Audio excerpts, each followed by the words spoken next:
Okay, so you know how this works. You send us the stuff, and we try to boil it down and give you the need to know, so you can kind of get up to speed on it without having to do all the work yourself, right? Exactly. We're going to do a deep dive. And Yeah, deep dive. That's what you call it. And today's topic is Spiritism. that's right. And the source material that we're looking at today is Conhecendo o Spiritismo. That's Konhecendo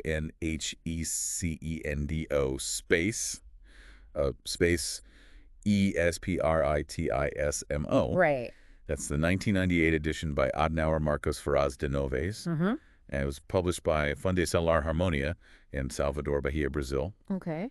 And just for those who are curious, the ISBN is 85864920043, and it's copyright Fundação Lar Harmonia. All right. Sounds good. So what's interesting about this book is that it's meant to be like a really easy way to get into Spiritism. It's really focusing on the principles of it and just kind of like the functional use of those principles. Kind of a Spiritism 101 is what you're saying. Exactly. Yeah. So it's a good place to start if you want to then later go into, more in-depth study of Allan Kardec's works, like the big one, O Livro dos Espíritos. Right, right. So with that in mind, kind of a big picture, what is Spiritism?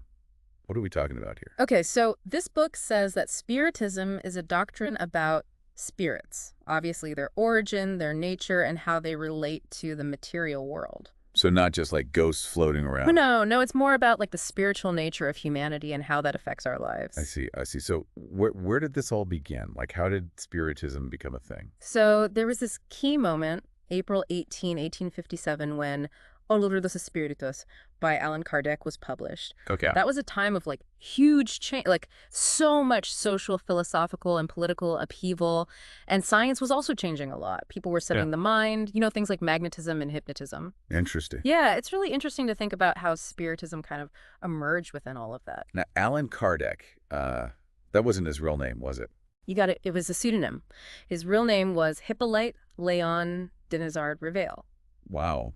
Yeah, and he was a professor really into education and a big fan of Pestalozzi's methods. I see. Before he got into Spiritism, he actually published books on like arithmetic and French grammar. Pretty different stuff. Yeah, that's quite a shift. Yeah. So how did he go from, grammar books to communicating with spirits? What was the turning point? So back then, there was this whole craze about these rotating tables. Rotating tables, like what we think of when we hear that. Yeah, basically people would sit around a table and it would supposedly move on its own, like with messages from spirits and stuff. Sounds kind of spooky. It was a big deal, and Kardec was actually pretty skeptical about it at first. Okay, so how did that skepticism turn into the whole, system of Spiritism? Well, he didn't just jump on the bandwagon based on one or two weird table incidents. He actually did a ton of research, talking to all kinds of mediums, getting messages from different spirits. He was looking for patterns, like what were the consistent teachings coming through. That's a pretty thorough approach. So what did he find? What are like the main principles of Spiritism according to this book? Okay, so there are 5 basic principles outlined in Conhecendo o Spiritismo. First, the existence of God, like the ultimate creator, but not in the, human-like way we often think of God. More of an abstract force. Yeah, exactly like the first cause, and totally immaterial. Second, the existence of spirits, and these spirits are immaterial too, and immortal, which is interesting. And they keep their individuality even after death. So you're saying like our personality or our essence doesn't just disappear. Exactly. It continues on.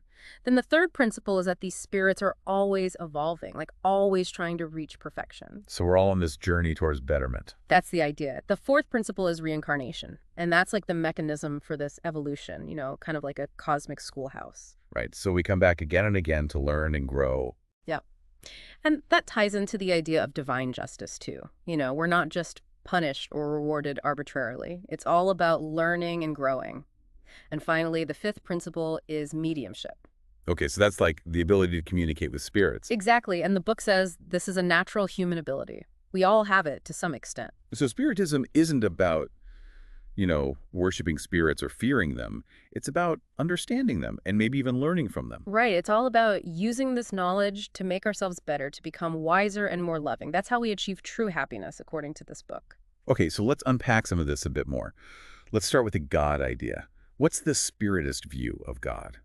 They see God as the creator of everything, and everything he creates is meant to evolve to become perfect. Right. But it's all about understanding and following God's laws. When we do that, we kind of naturally get rid of all the negative stuff that holds us back. So less about like a personal God who, judges us, and more about like a universal force that guides us towards goodness. Right, exactly. And what about prayer? How does prayer fit into all of this? It's seen as the connection point between humans and God. Like when we pray, we're elevating our thoughts and connecting to something bigger. So it's not about asking for stuff? Not necessarily. It's about getting in touch with the spiritual side of things. And the book says this can actually have real effects. Like Yeah. it can bring you peace and calm and even healing. Like healing on all levels, physical, mental, spiritual. That's right. Okay, that makes sense. Oh. And the book also talks about faith, right? What does faith mean in Spiritism? So it's not just blind faith, it's not about believing something just because someone told you to. It's more about using reason and logic and thinking things through. So like informed faith. Exactly. You have to feel it in your heart and understand it in your head. So faith and reason go hand in hand. Yeah, they complement each other. Okay, I like that. So let's talk about the spirits themselves. What are they exactly? They're like the result of this spiritual principle evolving, going through all these different lives, experiencing all kinds of things. It starts off really basic and gets more complex over time. And once it's evolved enough to inhabit a human body, that's when it becomes what we call a spirit. So like the spirit is the culmination of all that evolution. Yeah, and it's important to distinguish between the spiritual principle and the spirit itself. The principle is like the raw material, the potential, and the spirit is like the finished product. That makes sense. So where do all these spirits come from? Does God just keep making more and more of them? According to the book, yes, God's creation of spirits is constant, and it's happening everywhere, not just here on Earth. So like the universe is teeming with spirits. That's the idea. And these spirits are spread out across all sorts of worlds at different levels of evolution. So some worlds might be more advanced than others. Exactly. And the book says these worlds can even communicate with each other. Wow, that's wild. So are we humans just spirits trapped in these fleshy bodies? Not exactly. We're more like a combination of things. The book calls it a triadic nature. Triadic meaning. 3 parts. We have the physical body, obviously it's the temporary part. Then there's the perispirit, which is kind of like an energy body or a link between the physical body and the spirit. Okay, and then the spirit itself is the core. Exactly, the immortal part. I see. The book also mentions this thing called the Hydesville phenomena. What was that all about? So this happened in 1848 before Kardec really got going with his work. It involved these 2 sisters, the Fox sisters, and they claimed to be communicating with the spirit named Charles Rosma Through rapping noises. like knocking. Yeah, knocking on the walls and stuff. And they even found a body later on that they thought was Charles Rosma's. Oh, wow. So that was like early evidence for life after death. Exactly. It really got people interested in this whole spirit communication thing. And set the stage for Kardec. You got it. Okay, so moving on to evolution and spiritism. Yeah. It's not just about, Darwin and finches, right? It's about something more. Right. It's about the evolution of the spiritual principle, remember? It starts way back with its first contact with matter, like in rocks and stuff. Rocks. Yeah, then it goes through the plant kingdom, then the animal kingdom, and eventually it becomes complex enough to reach the human stage. And that's when we get reason and self-awareness. Exactly. And this whole time, the paraspirit is kind of along for the ride. More than just along for the ride, it's actually recording everything. Oh, so it's like a cosmic resume. Yeah, kind of like a library of all your experiences from all your past lives. It's what allows the spirit to travel between lives. Fascinating. So how does reincarnation fit into all of this? Reincarnation is like the main way that spirits evolve. It gives them the chance to experience all sorts of things, learn from their mistakes, and grow. And it's not like you just keep coming back as a human over and over again, right? No, it's a gradual process. You might start off as a simple organism, then work your way up to a plant, then an animal, and finally a human. Okay, so once you're a human, you're kind of at the top of the ladder. In a way, yes. The book says that more evolved spirits don't go back to less complex forms. So no human is going to reincarnate as a cockroach. Probably not. Okay, good to know. The book actually talks about some scientific evidence for reincarnation too, right? It does. It mentions things like past life regression therapy and those cases where kids have really vivid memories of past lives. I've heard about those cases. It's pretty amazing. It is. And they mention a researcher named Ian Stevenson who studied this stuff for years. Yeah, I've heard of him. So this isn't just like a fringe idea. There's actual research being done. Exactly. And it's not like some kind of punishment either. Like you were bad in your past life, so now you have to come back as a dung beetle. Right. So reincarnation is more like an opportunity for growth. Exactly. It's essential for us to evolve. And there's this idea that we actually plan our next lives. That sounds kind of crazy. I know, right? But the book says that more evolved spirits often get together and plan out their future incarnations. So they're like cosmic event planners. Kind of, yeah. They decide what challenges they need to face, what kind of body they'll have, what their social circumstances will be, all that stuff. So it's like setting up the perfect curriculum for spiritual growth. Exactly. But what about free will? If our lives are all planned out, doesn't that mean we don't really have any choice in the matter? The book says we absolutely have free will. We can choose to follow the plan or go our own way. Okay. But of course, our choices have consequences, Yeah. you know? If we make good choices, we might speed up our progress.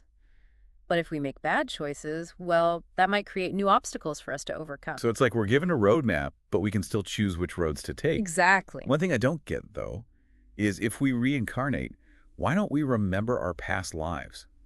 Wouldn't that make it easier to learn from our mistakes? That's a good question. The book says that not remembering is actually better for us. It allows us to start fresh, without being weighed down by the baggage of our past. I see, so it's like a clean slate. Exactly, but that doesn't mean our past lives have no effect on us. The book says that our qualities, our defects, our emotions, even our loves and hates, they all carry over from one life to the next. So it's like they're hidden deep down in our subconscious. Right, and they can influence our behavior without us even realizing it. That's pretty mind-blowing. Mm. And what about karma or the law of cause and effect? Does that play a role in reincarnation? Absolutely. The book says that every action has a reaction. What goes around comes around. But it's not like some kind of divine punishment, right? No, it's more about learning and balance. If you do something, it's not like you're going to be struck by lightning. It's more like you'll create a situation in the future where you have the opportunity to learn from that mistake and make things right. So it's like life is constantly giving us chances to grow and evolve. Exactly. Okay, so let's talk about the spiritual world. Yeah. Where do spirits hang out when they're not here on Earth? The book calls it the spiritual world, and it describes it as the real home of spirits. It's where they do their main work and their main learning. So it's not just some vague, cloudy place. No, it's more like a whole other dimension with its own structure and substance. What's it made of? It's all about this thing called the fluido cosmico universal or universal cosmic fluid. That's a mouthful. I know, right? But it's basically like the fundamental energy of the universe. And the book says that matter is just a condensed form of this fluid. So it's like everything is ultimately made of the same stuff. Exactly. And spirits can use this fluid to build their homes, organize themselves, do all sorts of things. Like what kind of things? Well, they have their own cities, schools, hospitals, all kinds of stuff. It's like a whole other society. That's incredible. So spirits aren't just floating around randomly. No, they tend to group together based on their level of evolution and their interests. So like birds of a feather. Exactly. The more evolved spirits are often working on helping others, doing good deeds. But the less evolved spirits, they might be stuck in places of suffering or even trying to cause trouble for those who are still alive. That's not good. No, and that's where this idea of the umbral comes in. It's like a region of suffering where these less evolved spirits hang out. Okay, so it's not all sunshine and roses in the spiritual world. No, not at all. Now let's talk about mediumship. This is Yeah. one of the things that people most associate with Spiritism, right? Yeah, it's basically the ability to communicate with spirits, those who have passed on. And the book says this is a natural human ability. Exactly. It's just that some people are more sensitive to it than others. So we're all mediums to some extent. In a way, yes. And mediumship has been around for a long time, right? Oh, yeah. The book says it's been present throughout history. It's just that people haven't always understood it in the same way. Like in ancient Greece with the oracles. Exactly. They were considered to be channeling messages from the gods, but it was probably just spirits communicating through them. Interesting. So if everyone is a medium, why do some people develop these abilities more than others? It has a lot to do with moral character. The book says that the more moral you are, the clearer the communication with spirits will be. So it's not just about having the ability, it's about using it responsibly. Right, and that's why the book recommends developing mediumship in a safe and structured environment like a spiritist center.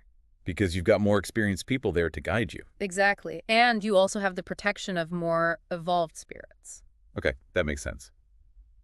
Now, the book also mentions that some people are what's called ostensive mediums, meaning their abilities are more obvious. Hmm. Are there any signs someone might be an ostensive medium? Yeah, there are a few things to look for. Like maybe they have unexplained physical sensations, or they can see or hear spirits, Okay. or maybe they have really vivid premonitory dreams or strong intuitions. Like they just know things. Exactly. Or maybe their personality or voice changes suddenly when they're around spirits. That'd be freaky. It can be.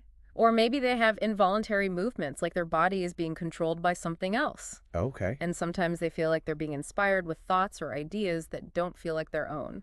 Like someone's putting words in their mouth. Kind of, and some ostensive mediums are natural healers too. They can alleviate pain or even cure illnesses without any traditional medical training. Wow, that's pretty amazing. It is. But the book is careful to say that, one or two of these signs doesn't necessarily mean you're an ostensive medium. It's more about the pattern and the consistency. So developing mediumship sounds like it could be tricky. Are there any potential pitfalls people should be aware of? Yeah, the book mentions that when people first start developing their abilities, they might experience some disturbances in their lives. Things might get a little weird. Right, because it's all new and unfamiliar. Exactly, and people might not understand what's happening. They might think you're crazy. Yeah, that's understandable. But the book says that these disturbances usually go away as you learn more about Spiritism and you connect with other Spiritists, people who get it. So it's important to find a community. Absolutely.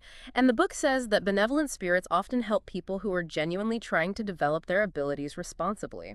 That's good to know because it sounds like it could be easy to go off the rails. It could be, and that's why it's so important to study Spiritism and learn how to discern between genuine spirit communication and your own thoughts and imagination. So like being able to tell the difference between a message from a spirit and just your own subconscious bubbling up. Exactly. You have to be careful because no medium is a completely blank slate, you know? Their own personality and their own experiences always color the communication. Okay, so let's move on to a more difficult topic, obsession. What does that mean in Spiritism? It's basically when a spirit tries to control someone. Like they latch onto them and try to influence their thoughts and actions. And the book says anyone can be obsessed. Right, because everyone has some degree of mediumship. We're all vulnerable to it. It's kind of scary. It can be. And the spirits who obsess others are usually the less evolved ones, the ones who are still stuck in their own negativity. An obsession can take different forms, right? Yeah, Kardec actually came up with a classification system based on how intense the obsession is. Okay, what are the different levels? Well, the first level is simple obsession. This is like the most common type. It's when a spirit is just kind of bugging you, like whispering negative thoughts in your ear. So like making you feel down or anxious. Exactly. And Right. Then there's fascination. yeah, This is when the spirit starts to really charm you. yeah. They might pretend to be someone that are not, like a wise guide or something. So you're fooled into thinking they're good. Right, and you start to believe everything they say. You become completely dependent on them. That's messed up. It is. Yeah. And then the worst level is subjugation. This is when the spirit has total control over you. Oh, no. Yeah, they can make you do things against your will. They can even take over your body. So you're basically possessed. Kind of. It's pretty terrifying. So is obsession like a spiritist problem? No, the book says it's a human problem. Eh. It's about the disharmony between us and the spiritual world. So what can you do if you think you or someone you know is being obsessed? The spiritist approach is all about moral transformation. Trying to help both the person being obsessed and the spirit doing the obsessing. Okay, so how do you do that? Well, there are a lot of different techniques, like prayer, for example. That's always a good place to start. Makes sense. And sometimes just understanding what's happening can be helpful. Explaining the principles of spiritism to both the person and the spirit. So they can both see the bigger picture. Exactly. And there are other things too, like energy healing and spiritual counseling, and even just doing good deeds can help to raise your vibration and make you less susceptible to obsession. So it's about creating a more positive environment for yourself. Exactly. And the book really emphasizes the importance of self-disobsession, working on your own moral development. That's the key to lasting freedom. Okay, that makes sense. So let's shift gears a bit and talk about some of the ethical and social implications of Spiritism. What about the laws of God? How do those factor in? The book says that God's laws are eternal and natural. They're not like man-made laws that can change over time. These laws are like the fabric of the universe, and their purpose is to help spirits evolve and maintain balance. So they're kind of like the rules of the game. Exactly. And we learn about these laws through experience, by living life after life and seeing how things play out. And the more we understand these laws, the better we become. Right. We start to shed our fears and prejudices and become more loving and compassionate. Makes sense. Yeah. And the book talks a lot about work. What's the role of work in all of this? Work is seen as absolutely essential for our evolution. It's how we learn and grow and contribute to the world. Hmm. It doesn't have to be paid work either. It can be any kind of useful activity. So volunteering, helping others, all that counts as work. Absolutely. And the book says that even in the spiritual world, spirits are always working. They're never just sitting around doing nothing. So we're meant to be active and engaged. That's right. So what does a truly civilized society look like from a spiritist perspective? It's definitely not just about technology or wealth. The book actually quotes Allan Kardec on this.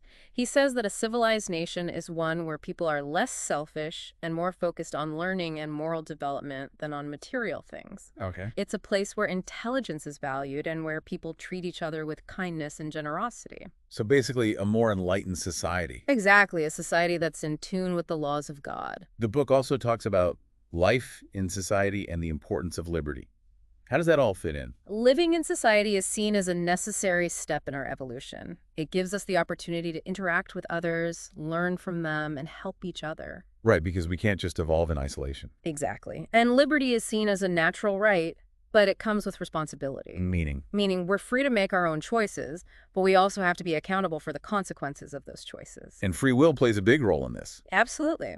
We're not just puppets, We have the power to choose our own path. Okay, so we're free, but we also have to be responsible. That's a powerful message. It is, and it ties into the whole idea of reincarnation, too, The choices we make in this life will affect our future lives.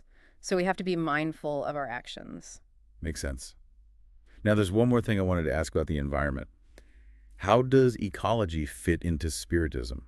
The book actually has a whole section on ecology, which is pretty ahead of its time, considering it was published in 1998. Wow, that is ahead of its time. And it basically says that we have a responsibility to take care of the environment because the way we treat the Earth now will affect our future lives. So it's like karma for the planet? Kind of, yeah. We're all connected, and our actions have ripple effects. What about family? How does family fit into all of this? Family is seen as the basic unit of society, and it's a really important place for spiritual growth. Because it's where we learn to deal with all the messy stuff, love, hate, jealousy, forgiveness, all of it. So it's like a training ground for our souls.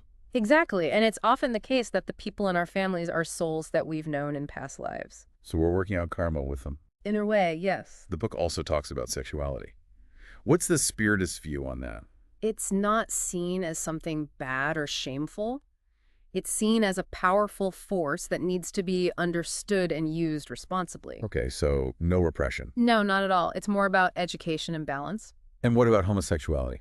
The book actually mentions that homosexuality is accepted within Spiritism. Interesting. Because the spirit itself has no gender. We just choose to incarnate in male or female bodies. So it's about the soul, not the body. Exactly. Okay, so to wrap things up, what would you say is the ultimate goal of Spiritism? What does a Spiritist society look like? It's all about love and charity.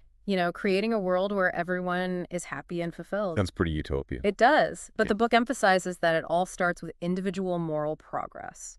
We have to work on ourselves first before we can change the world. So it's an inside-out approach. Exactly, and the book also talks about the importance of selfless service, putting others before yourself. So it's not just about personal enlightenment.